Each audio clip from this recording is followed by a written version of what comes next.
AITA for not wanting to marry my fiancé until he stops paying for his adult child that lives in his home while he lives in my home for free. Child doesn't want to pay bills. When my fiancé and I first got together, things moved pretty fast. He ended up moving into my house, which at the time felt like a natural step forward for us. I have a nice place, comfortable, more than enough room for the two of us, and we were excited to start building our life together. At first, I did not really think much about the fact that he still had his house, or that his adult daughter and her young son were still living there. It did not seem like a big deal at the time. He had a daughter, she had a kid, and I figured she was just staying there temporarily until she figured things out. Fast forward a bit, and I started realizing that this was not a temporary situation at all. His daughter is in her 30s, early 30s to be more specific, and she has a very good job. I am talking about a career that brings in very solid income, probably even more than her father makes, if I am being completely honest. She is not struggling, she is not out here trying to make ends meet with a minimum wage job. She is doing really well for herself professionally. Yet despite all of that, her father is still paying for every single utility at that house. Water, gas, electric, internet, trash, everything. On top of that, he does not charge her a single penny in rent. Meanwhile, here he is, living in my house. He does not pay any of my bills.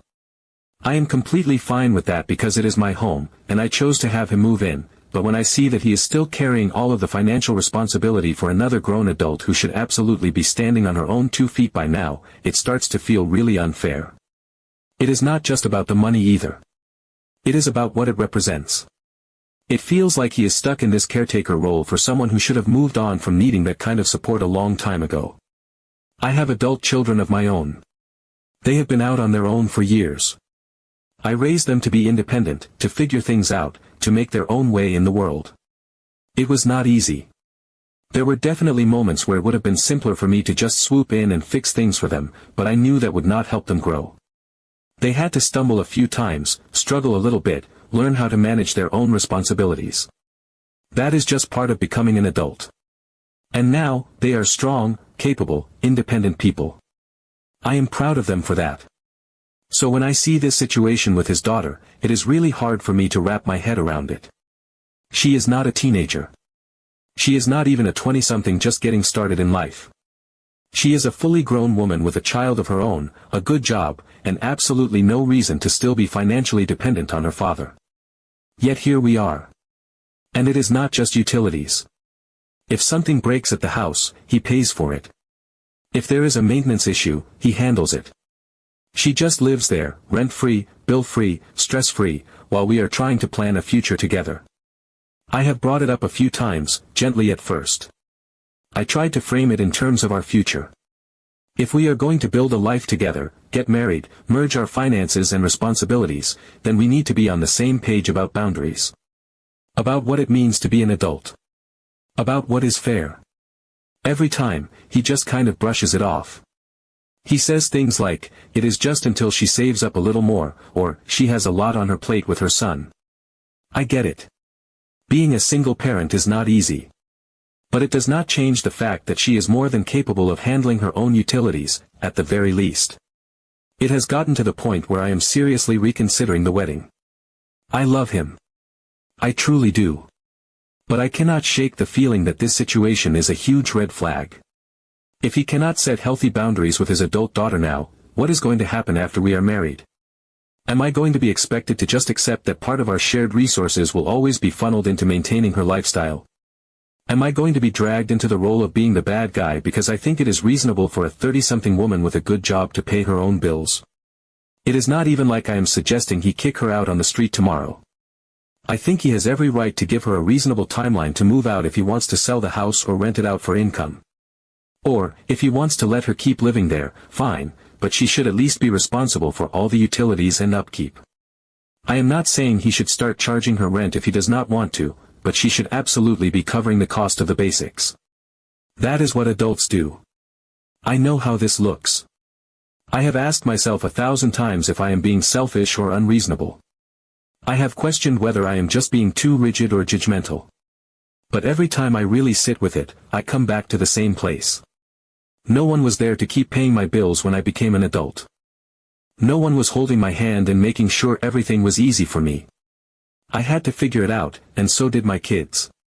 That is part of life. It is not about being cruel. It is about preparing your children to function in the real world. It is about setting them up for success, not dependency. I worry that if he keeps cushioning her from reality, it is going to do more harm than good in the long run. And honestly, it is already doing harm to our relationship. I have tried to be patient. I have tried to see it from all sides. But at the end of the day, I know what I want for my life and for my future marriage. I want a partner who is willing to prioritize the life we are building together. I want a relationship where both of us are carrying our own weight and not carrying people who are more than capable of standing on their own. So here I am, stuck in this limbo, questioning everything. I do not want to issue ultimatums. That is not who I am. But I also cannot ignore how much resentment is starting to build up inside me. I should not have to compete with a 30-something woman for my fiancé's financial attention. I should not feel like an outsider watching him pour his energy and resources into maintaining a separate household while we are supposed to be creating one together. I know this probably makes me sound harsh to some people. I know there are those who believe that family should always come first, no matter what. I get that. But I also believe that part of loving your family means encouraging them to be independent, strong, and self-sufficient. Not keeping them in a state of permanent dependency because it is easier than having hard conversations. I guess what I am really wondering is, does standing up for what I need in a marriage make me the asshole? Update 1. Well, a lot has happened since I last posted. Things reached a boiling point in a way I had both dreaded and known, deep down, was inevitable. After another long, tense evening where the air in the room felt so thick with unspoken words that I could barely breathe, I found myself unable to keep pretending everything was fine. I could barely hide my frustration anymore. Every smile felt fake, every casual comment felt strained. It was like we were dancing around a fire that was rapidly spreading, both of us pretending we did not smell the smoke. That night, after another one of those hollow conversations where Mark casually mentioned something about replacing the water heater at his old house, and yes, he said it like it was just another minor errand, as if he was not about to drop hundreds of dollars for someone who was fully capable of taking care of her own home, I finally could not take it anymore. My heart was racing, my stomach was tight, but I knew I had to press him. I had been tiptoeing around the issue for far too long, trying to keep the peace, trying to be the understanding partner, but the reality was that my resentment had grown into something I could no longer swallow down. I asked him, calmly but firmly, when he was planning to have a real conversation with Stephanie about setting boundaries. At first, he tried to dodge, like he always did. He shrugged and said it was not a big deal, that he was just helping out with a few bills. Hearing him say that, after everything, felt like a punch to the gut. It was not helping out. It was full-on financial support, the kind you give a child who has no means of providing for themselves, not a fully grown woman with a career, a son, and an income that likely eclipsed his own. I pointed this out, not harshly, but very clearly. I laid it out the way I saw it, that he was enabling her, that he was sacrificing his own financial security, and by extension, mine if we were to truly merge our lives, for someone who did not actually need it. I told him that what hurt me the most was not even the money, but what it symbolized, the fact that he could not set a healthy boundary even when it was damaging his present and future relationship. That he was so afraid of upsetting Stephanie that he was willing to upset me, the woman he claimed to want to spend the rest of his life with. I told him that if he could not even have an adult conversation with his daughter about basic boundaries, not even cutting her off financially, just transferring responsibility for the utilities and the upkeep of the home she lived in, then maybe we were not actually ready for marriage. I could see the words hit him like a slap. His face changed instantly.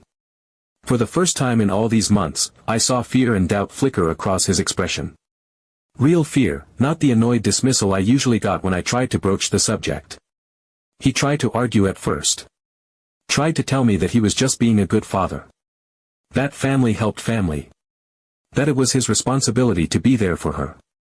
It was the same tired refrain I had heard a dozen times before, but this time it sounded different. Desperate. Defensive. Like even he was starting to realize that the ground he was standing on was crumbling underneath him. I stayed calm. I did not yell, I did not cry. I just told him, quietly, that I loved him, but I loved myself enough too. I loved myself enough to know that I deserved a partner who could set healthy boundaries. A partner who could build a life with me without constantly reaching backward to fix problems that were not his to fix. I told him that it was not Stephanie's fault. It was his. He had allowed this dynamic to fester, and he was the only one who could change it. There was a long silence after that. The kind of silence that is not really silent at all, because you can practically hear the gears grinding in the other person's head. I watched him wrestle with it, saw the way he clenched and unclenched his hands, the way he stared at the floor like it might give him an easy answer if he just looked hard enough. Part of me wanted to fill the silence, to soften it, to rescue him from the discomfort. But I stayed still. I let him sit in it.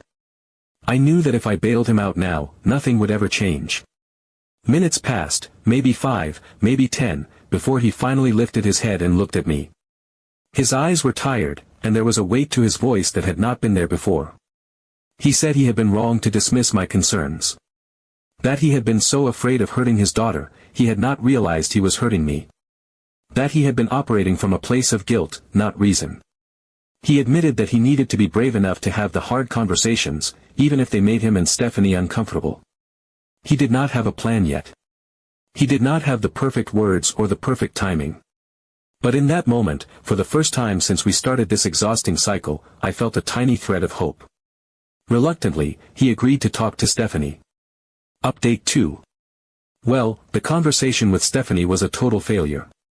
I had gone into it with a cautious, trembling kind of optimism, the kind you cling to when you're desperate for things to work out but are too afraid to admit how unlikely that really is. I had spent days preparing myself emotionally, telling myself that surely once things were laid out plainly, once the reality was presented gently and lovingly, she would understand. I told myself that any reasonable adult, when confronted with the truth of a situation that was clearly unfair and unsustainable, would have that moment of clarity.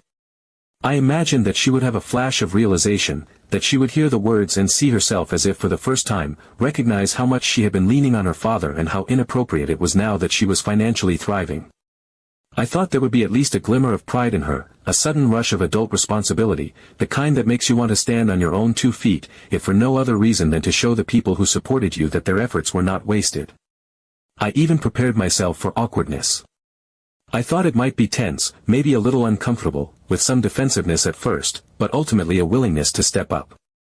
I told myself she might feel embarrassed once it was pointed out, but that the embarrassment would be a catalyst for change, not a reason to dig her heels in. None of that happened. Mark approached her gently, almost painfully so, like a man defusing a bomb he was certain would go off if he so much as breathed the wrong way. Every word he spoke was coated in syrup, dripping with reassurance and praise. He started by telling her how proud he was of her success, how impressed he was by her career accomplishments, how amazed he was at the wonderful life she was building for herself and her son. He framed the conversation like it was a celebration, a testament to her strength and independence. He made it sound like the suggestion was the natural next step in a long list of achievements, a crowning moment that should have filled her with pride. When he finally got to the actual point, that now that she was stable, it was only reasonable for her to start covering her own utilities and basic maintenance costs at the house, he said it in the softest, most non-confrontational way possible. It was barely even a suggestion. It sounded more like a question he was afraid to ask. Stephanie's reaction was immediate and shocking. It was like a mask slipped right off her face. 1 second she was the sweet, easygoing young woman I had come to know, or thought I had, and the next she was someone else entirely. Her whole body shifted, her posture rigid, her face hardening into something defensive and unyielding. She did not miss a single beat before snapping back that she did not see why anything should change. Her voice was sharp, almost scornful, as she said, "Dad, you are doing fine. I am comfortable, my son is comfortable, and this setup works for us." The words hit the room like a slap. There was no hesitation, no confusion, no moment of reflection. It was immediate entitlement, an automatic belief that her comfort was justification enough to maintain a system that burdened someone else. Her tone made it clear that in her mind, the conversation was already over. There was no space for compromise, no space for understanding. She was not interested in fairness or adulthood or boundaries. In her world, things were good exactly the way they were, for her, and she had no intention of giving that up. I sat there, stunned, my heart hammering against my ribs, my mouth so dry I could barely swallow. I had never seen this side of her before. I had always thought, perhaps naively, that deep down she must know how strange and unsustainable this situation was. I thought that she must feel, at least sometimes, a flicker of guilt or discomfort about leaning so heavily on her father while living a financially independent life otherwise. I thought she would recognize the unfairness once it was illuminated for her. I thought she would care enough about her father's future, about the life he was trying to build with me, to at least meet us halfway. But there was none of that. No guilt. No shame. No embarrassment. Just a cold, almost casual entitlement, the kind that made it clear she felt owed this easy life. I realized, with a sickening twist in my stomach, that this was not a misunderstanding. It was not immaturity. It was a choice. A deliberate decision to continue benefiting from her father's unwillingness to set limits, to keep taking because it was easier than standing on her own. Worse than her reaction was Mark's. That hurt far more than anything Stephanie could have said. He just sat there, looking completely defeated, like every ounce of air had been sucked out of him the moment she pushed back. His shoulders slumped forward, his face went pale, and he barely managed to say anything at all. He did not stand firm. He did not reiterate the need for change. He did not argue or insist or even clarify his point. He just folded. Like a crumbling house with nothing solid left to hold it up. He let the conversation die right there, unfinished, unresolved, abandoned like it had never mattered in the first place. Watching him retreat like that was gut-wrenching. It was not anger I felt in that moment, but a deep, hollow sadness, the kind that seems to settle right into your bones. I realized, with brutal clarity, that he was not going to fight for the boundaries we needed. He was not going to protect the life we were trying to build. He was not willing to risk upsetting her, even if it meant sacrificing the future we were supposed to be creating together. There was a long, heavy silence after that. The three of us sat there pretending like the conversation had not just shattered something fundamental between us. Stephanie, apparently satisfied that she had won, went back to scrolling on her phone like nothing had happened. She checked her messages, laughed at something on her screen, completely oblivious to the destruction she had just left in her wake. Mark stared blankly at the floor, lost in some internal battle he clearly had no intention of winning. I sat there frozen, staring at them both, feeling like I had just glimpsed a version of the future that made my skin crawl. A future where his daughter's comfort would always come first. Where hard decisions would always be avoided. Where my needs, my concerns, and our relationship would always take a back seat to keeping the fragile peace with someone who had no interest in contributing to her own independence. I could see it so clearly, like a movie playing out in front of me, year after year of quiet resentment, of being second place in my own marriage, of watching the man I loved sacrifice piece after piece of himself just to avoid an argument he was too afraid to have. The drive home that night was one of the longest of my life, even though it only took 20 minutes. The car felt suffocating, the silence between us so thick it almost seemed to have a weight of its own. Mark kept glancing at me out of the corner of his eye, little flickers of guilt and fear that he never voiced out loud. I kept my gaze fixed out the window, watching the darkened streets blur past, feeling each mile stretch out longer and longer inside my mind. I did not speak. I could not. What was there to say? The truth had been laid bare between us, undeniable and ugly. No amount of words could cover it now. He had shown me who he was when it came to setting boundaries with his daughter. And she had shown me exactly who she was when her comfort was threatened. There was no taking that back. No unseeing it. No pretending it had not happened. By the time we pulled into my driveway, my mind was already spinning in 1,000 directions, 100 futures flashing behind my eyes. I had to think about what my life would really look like if I stayed. Could I live with this endless, one-sided dynamic? Could I build a marriage on a foundation where another adult would be permanently tethered to us, draining resources without responsibility, without even a hint of gratitude? Could I respect a partner who was so paralyzed by guilt and fear that he would let his daughter steamroll over both of us, over and over again, without ever standing up? The answer was already forming inside me, heavy, painful, terrifying in its finality. I sat there wondering if I was about to walk away from this whole engagement. Update 3. After that disastrous conversation with Stephanie, I knew I could not just sit back and let it fester. I could feel the resentment building inside me like a slow, creeping poison. Every day that passed without action made me feel like I was betraying myself a little more, swallowing my own needs just to avoid rocking the boat. I realized that if I stayed silent now, if I allowed this situation to keep dragging on unchallenged, it would be the beginning of the end for Mark and me. It would be the rot in the foundation of everything we were trying to build. So I told Mark, as calmly but as firmly as I could, that we needed to have a sit-down, all three of us. No more sidestepping, no more pretending everything was fine, no more burying uncomfortable truths under a mountain of guilt and obligation. It was time to face this head-on, together, without flinching. I made it clear that this was not about anger or punishment, but about clarity and honesty. About setting the tone for the life we claimed we wanted to build together. To his credit, Mark agreed. I could see how hard it was for him, every line in his face tightened, every movement of his body radiated tension, but he agreed. I chose a coffee shop for the meeting, neutral ground where nobody could storm off too easily or escalate into shouting. It was a place where emotions would have to be tempered, where public civility might keep us from falling apart at the seams. When the day came, I felt like I was carrying the weight of the world on my shoulders. Stephanie arrived last, breezing in with a forced casualness that could not quite hide the flicker of defiance in her eyes. She sat down like she was doing us a favor, like this whole thing was an unnecessary inconvenience she would tolerate for a few minutes before going back to her comfortable, consequence-free life.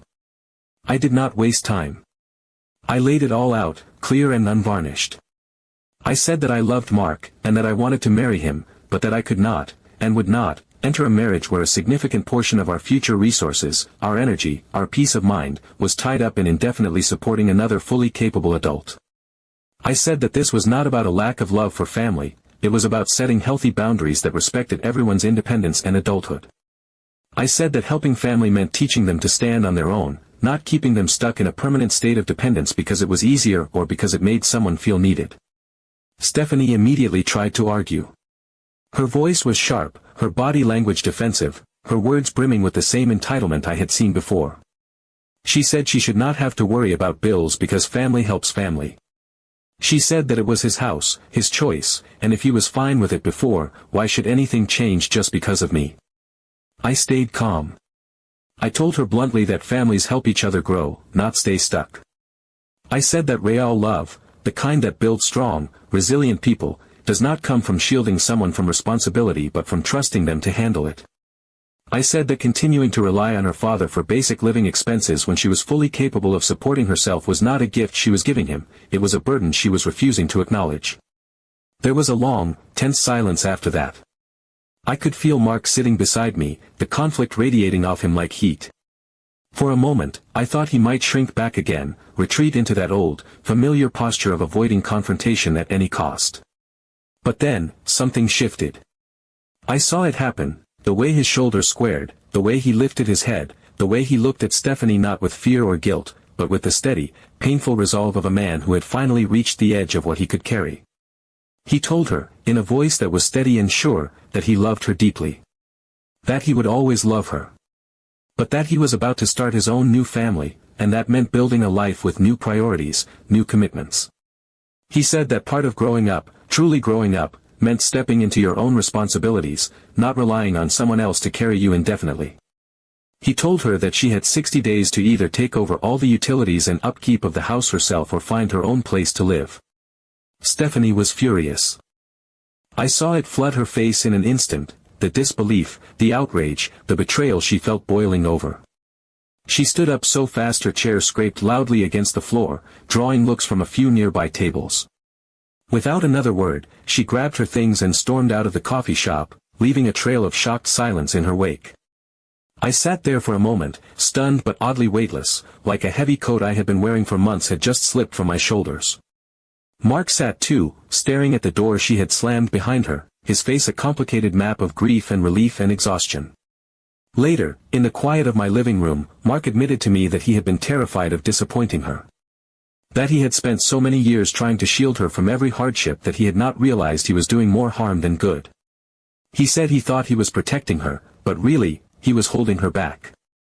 And he realized now, finally, that true love sometimes meant allowing the people you care about to feel discomfort, to struggle, to face the consequences of their own choices. Now, for the first time in what felt like forever, Mark and I are back to planning our wedding, for real this time, with both of us fully committed to building a future together without unfinished business hanging over us. It is not the smoothest journey. It has not been painless. But for the first time, it finally feels like we are heading in the right direction, together, both of us standing on solid, shared ground.